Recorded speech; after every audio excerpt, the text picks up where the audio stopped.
अस्सलामुअलैकुम व्यूवर्स, मामा care TV में खुशामदीद। आज के एपिसोड में हम बात करेंगे कि प्रेगनेंसी के पहले से चौथे हफ्ते तक क्या तब्दीलियां आती हैं। प्लीज अगर आप हमारे चैनल पे नए हैं तो हमारे इस चैनल को सब्सक्राइब कर लें, हमारी वीडियो को लाइक कर दें। प्रेगनेंसी दरअसल 3 ट्राइमेस्टर और 40 हफ्तों में मुकम्मल होती है। असल में प्रेगनेंसी को औरत के पीरियड्स के दिन से ही काउंट किया जाता है। प्रेगनेंसी को 3 ट्राइमेस्टर में देखा जाता है। फर्स्ट ट्राइमेस्टर में 1 से 12 हफ्ते होते हैं, सेकंड ट्राइमेस्टर में 12 से 24 हफ्ते होते हैं और थर्ड ट्राइमेस्टर में 24 से 40 हफ्ते होते हैं। हमल तब ठहरता है जब फीमेल का एग मेल के स्पर्म से फर्टिलाइज्ड होता है और उसके बाद ये बच्चेदानी में चला जाता है, फिर एक एम्ब्रो की शक्ल बनती है। तो बात कर लेते हैं कि पहले से चौथे हफ्ते तक बच्चे में क्या तब्दीलियां आती हैं। प्रेगनेंसी को अगर आप डेज में काउंट करें तो 280 डेज की होती है। अगर आप मंथ्स में देखें तो सबको पता है कि 9 मंथ्स की प्रेगनेंसी होती है और हफ्तों में 40 हफ्तों की रहती है। हमल के पहले और दूसरे हफ्ते में कोई खास तब्दीली नहीं होती। फीमेल का एग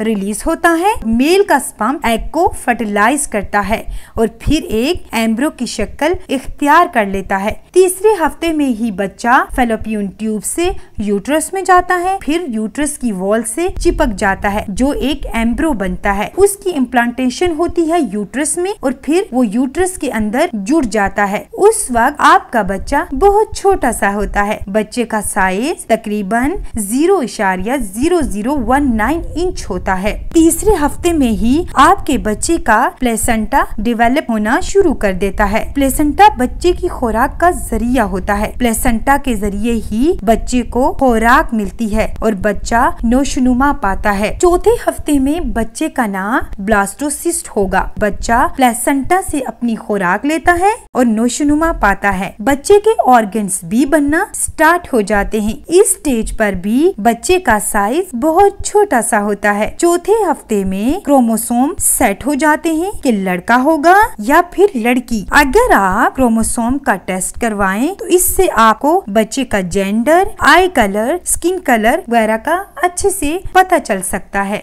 अब बात कर लेते हैं कि चौथे हफ्ते के बाद माँ में क्या तब्दीलियां आती हैं। चौथे हफ्ते के बाद माँ को सबसे पहले जो साइन मिलता है वो है उसके पीरियड्स का मिस होना। तो उसे अंदाजा हो जाता है कि वो हामला हो गई है। हार्मोन्स के चेंज होने की वजह से आपको वॉमिट शुरू हो जाती हैं, जिससे भी आपको पता चल जाता है कि आप हामला हो चुकी हैं। जब आपको पता चल जाए कि आपके पीरियड्स की डेट ऊपर हो गई है तो आप यूरिन टेस्ट करें, जो कि घर में बआसानी आप खुद कर सकती हैं। उससे आपकी प्रेगनेंसी शो हो जाती है। जब रिजल्ट पॉजिटिव आए तो आपको डॉक्टर के पास जाना चाहिए और अल्ट्रासाउंड करवाना चाहिए और डॉक्टर आपको फॉलिक एसिड रिकमेंड करेंगी, जो कि आपको लाजमी खानी है। फॉलिक एसिड का इस्तेमाल शुरू के 3 मंथ्स में यानी फर्स्ट ट्राइमेस्टर में बहुत ज्यादा जरूरी होता है। इसके इस्तेमाल से आपके बच्चे की नोशनुमा बहुत